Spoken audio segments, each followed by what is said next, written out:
Birdy's Halloween. Jake's mum always did the best and the scariest Halloween face painting. When she had finished with Jake and his sister, they both looked like proper little ghouls, with fangs and stitches, scarlet gashes and wonky eyes. Jake went up to his room to wait until it was dark enough to go trick-or-treating. He had been sitting on the bed for about 5 minutes when he heard a familiar tap, tap, tap. "Birdy!" he exclaimed, and he went to open the window. His best friend, a black crow, was perched in his favourite spot on the sill. He opened his beak and said, "Quoth the raven nevermore." "What does that mean?" asked Jake. "Oh, it's a bit of a spooky old poem," said Birdy. "Well, it didn't spook me," said Jake. "Talking of which, do you think I look scary?" Birdy put his face on one side and considered, while Jake pulled his top 3 scariest faces. "Well, I suppose you might look sort of scary to some people," said the bird at length. Jake was disappointed. "Is that all?" he said. "Wouldn't you be scared enough to give me some sweets?" "Nah," said Birdy. "If you want people to hand stuff over, you've got to scare them good and proper. That's what King Henry always used to say, and he was too right." "Well, what if I do it like this?" asked Jake. "What if I jump out of a shadow and go, wah?" "No, won't do," said Birdy. "Not at all scary. Look, I'm a bird, and I'm supposed to be easily frightened. But I'm not one bit. What you need to do is scare people out of their tiny minds, and then they'll hand over every sweet they've got in the house.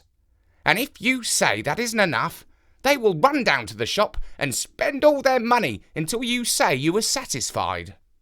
"Well, how am I supposed to do that? I'm just a kid."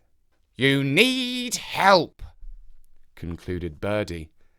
And when Jake looked downcast, he added soothingly, "Don't worry.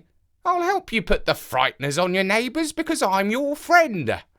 Wait 5 minutes, then come out into the garden and I'll introduce you to someone who will sort all this out for you." 5 minutes felt like a century, but when it was time, Jake ran downstairs and out into the garden.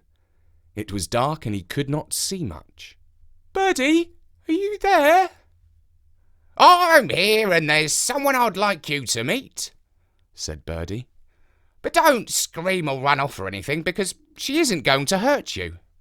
"Right," said Jake. But he felt pretty scared already, and that was before what happened next.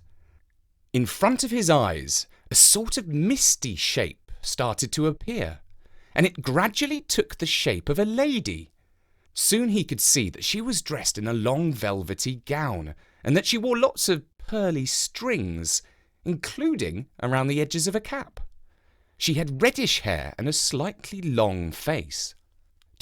Do I know you?" stuttered Jake.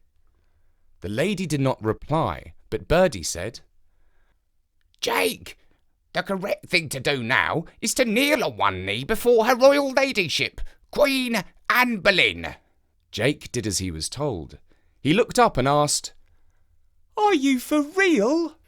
"Yes, I'm for real," said Queen Anne. "Didn't you know I've been haunting your house for several 100 years? There's a tunnel that connects your cellar to the palace." "No, I didn't know that," said Jake.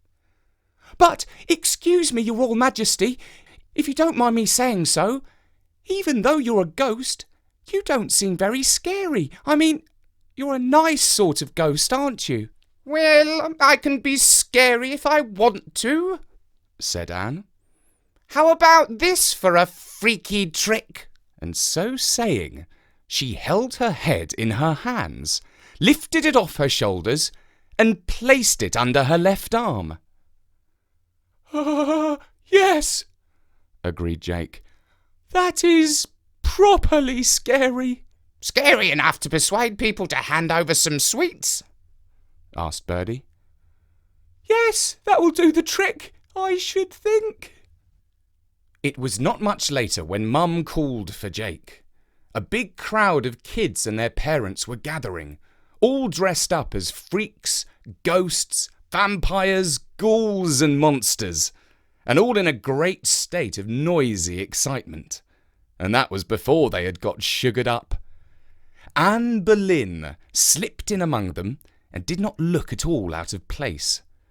But whenever it was Jake's turn to go and knock on a door, she stood behind him. And you know what? He received so many sweets that he could have spent the entire year munching nothing else. Only his mum and dad hid most of them because they were afraid he would make himself sick. And that was Birdy's Halloween.